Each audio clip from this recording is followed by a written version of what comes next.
You wanna know what a limit in the market order is? I got you. First, we're gonna jump into Binance. If you don't already have an account, let my friends in Binance know I sent you. They'll hook you up. Link below. First, we need to buy some stable coins. Deposit, buy crypto, max out your credit card, enter card details, confirm, bang, you got some money to spend. From the top menu, choose trade and then spot. And this is where all the magic happens. If your layout looks different, don't worry. Go to settings and classic view. For the purpose of this tutorial, we'll buy some Ethereum. So select Ethereum BUSDT pair. So, hypothetical situation.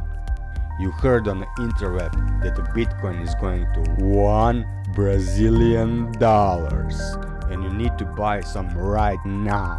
Well, you're gonna choose the market order. Enter the amount you want to spend, click on the buy Ethereum button, and that's it, we're all done. Nothing left to do but wait for the bull season to end and pick the color of your new Lambo. But you don't want to buy Ethereum at the market price. Market price is for Timmies of the world, not you.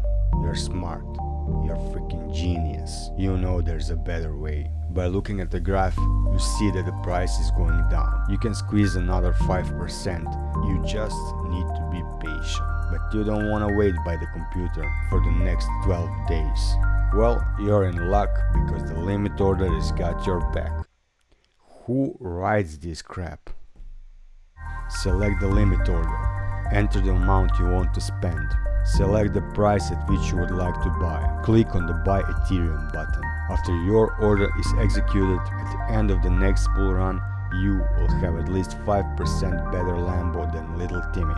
And now you know everything about limit and the market order. I'm the blockchain owl and you know what to do.